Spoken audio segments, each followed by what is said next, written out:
ജോലി കഴിഞ്ഞ് ഇറങ്ങുന്നതിന് തൊട്ട് മുന്നേ നമ്മളുടെ സ്റ്റേഷൻ വൃത്തിയാക്കി നെക്സ്റ്റ് ഡേയിലേക്ക് പ്രിപ്പയർ ചെയ്ത് വെക്കുക. അപ്പോൾ രാവിലെ തന്നെ നമ്മൾ അവിടെ ചെല്ലുമ്പോൾ നല്ലൊരു സന്തോഷമായിരിക്കും. എനിവേ നമ്മൾ ബാഗൊക്കെ എടുത്ത് അവിടെ നിന്ന് ഇറങ്ങുകയാണ്.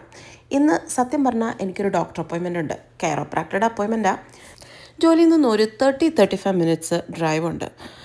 എനിക്കാണെങ്കിൽ ജോലി കഴിഞ്ഞ് ഇങ്ങനൊരു ഡോക്ടർ അപ്പോയിൻമെൻറ്റ് പോകാമെന്നുള്ളത് വലിയ സന്തോഷമുള്ള കാര്യമൊന്നും അല്ലെങ്കിലും ഷോൾഡർ പെയിനും നെക്ക് പെയിനും ബാക്ക് പെയിനും ഒക്കെ വരുമ്പോൾ അതിലും നല്ലത് 30 മിനിറ്റ് ഡ്രൈവ് ചെയ്ത് പോയാൽ ആ പെയിൻ അങ്ങ് കുറഞ്ഞു കിട്ടുമല്ലോ എന്നുള്ളൊരു സന്തോഷമാണ്. മക്കളെ, എൻജിൻ കംപ്ലീറ്റ് ഔട്ട്. ഇവിടെ വന്നു കഴിയുമ്പോൾ പുള്ളിക്കാരൻ നട്ടും ബോൾട്ടും സ്ക്രൂ ഒക്കെ ഒന്നിട്ട് ടൈറ്റ് ചെയ്തങ്ങ് വിടും. അന്നേരം ഒരു സന്തോഷം. ആഴ്ചയിൽ ഇപ്പോൾ 1-2 പ്രാവശ്യം വരണം എന്നാണ് ആൾ പറഞ്ഞിരിക്കുന്നത്. എന്തായാലും ഇവിടുത്തെ ട്രീറ്റ്മെൻറ്റൊക്കെ കഴിഞ്ഞ് ഞാൻ നേരെ പോകുന്നത് ടി-മൊബൈലിൻ്റെ സ്റ്റോറിലേക്കാണ്. കഴിഞ്ഞ ദിവസം ഞാൻ എൻ്റെ ഫോണൊന്ന് മാറ്റിയായിരുന്നു.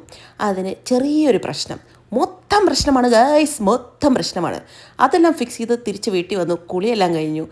അന്നേരം നമ്മുടെ ഫാമിലിയും ഫ്രണ്ട്സുമായിട്ടുള്ള അവരുടെ വീടുകളിൽ നല്ല ഫ്രഷ് പച്ചക്കറി ഉണ്ടായിട്ടുണ്ടായിരുന്നു. എനിക്കവരത് കൊണ്ടു തന്നു.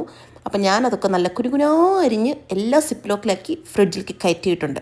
ഇതിനിടയ്ക്ക് എൻ്റെ ഏറ്റവും ഇഷ്ടപ്പെട്ട വ്ളോഗേഴ്സിൽ ഒരാളായ കാർത്തിക് സൂര്യയുടെ വ്ളോഗ് ഞാനിങ്ങനെ കണ്ടുകൊണ്ടിരിക്കുകയാണ്. അങ്ങനെ ഞങ്ങളുടെ ഈ വൈകുന്നേരം ഏറെക്കുറെ തീരാറായി. അപ്പോൾ ഞങ്ങൾ കിടന്നുറങ്ങാൻ പോവാണ്. ഈ വ്ളോഗ് ഇവിടെ തീരുന്നു.